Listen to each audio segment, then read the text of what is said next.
When you're spent and you're at the end of your fitness level and you don't know what's next. I mean, this guy now has your taser. You don't have a choice to say, oh, let me just shoot him in the leg, because if he take that leg shot, turn around and tase you, you're going to be dead. Let's say the Patrick kid had fired a gun at the officer and the officer shot and killed him. The city wouldn't settle in a situation like that, would they?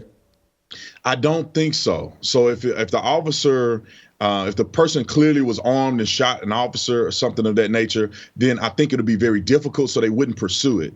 But if there's a situation like this where the video looks compelling for the average person to think, I don't think you should shot him in that fashion, it is easy for people to begin going down the path of suing the police department. And instead of them fighting the family, they normally just settle in court for a crazy amount of money on taxpayer dollar and walk away from it. Let me give you an example. Michael Brown's family got paid out, and that was a justified use of force. Jacob Blake's family got paid out, and it was a justified use of force, and he was committing a crime in the course of him getting killed. I mean, now he didn't get killed, he got shot and paralyzed. So there's a few of these situations that we found where Tamir Rice's family got paid out. So it's not necessarily if the use of force was legitimate or not. They call it a wrongful death suit, which means that maybe there could have been a possibility that the person wouldn't have died if somehow the stars aligned and the officer did something different. And they normally pay these people out. But in this case, of course, you can Monday morning quarterback, Monday morning judge at any point during this. But when the circumstances that were in that situation, I believe, necessitated a use of deadly force.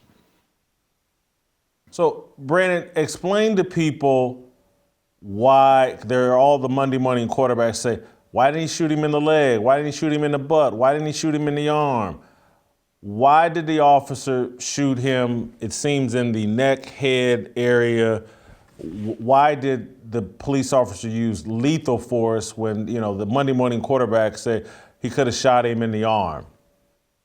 Right. I mean, it's just like saying, why did Tom Brady throw the bomb down the field and nobody was in sight? It's because what you don't see is that the wide receiver was supposed to run a go route and he ended up stopping it early, and Tom Brady threw it when he was going and then he stopped. And so it looks like nobody was down the field. So it's the same thing with policing. If you don't understand the process of use of force policy and how police are trained, then what you see is not going to match up to what you think. When a person has gotten to a point where you have to use deadly force against them, you can shoot them wherever you believe is going to stop them and eliminate them as a threat.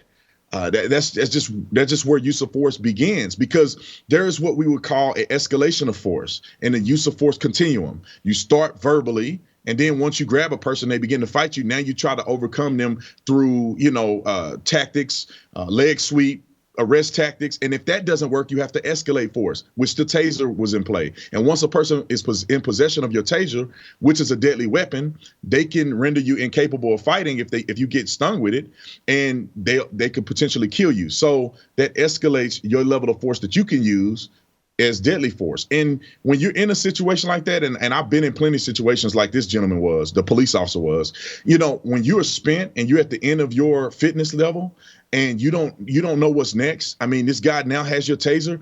You don't have a choice to say, oh, let me just shoot him in the leg, because if he take that leg shot, turn around and tase you, you're going to be dead. And what people don't understand as well is that the use of deadly force is the totality of circumstances. So there's other people that's on the scene. His partner that's in the car with him is video recording, and at any time he could jump in.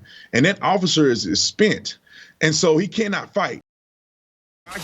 He's going to lose. Somebody else get him, he's going to lose. So he may have felt that it was necessary to eliminate the suspect as a threat immediately and figure out the rest later.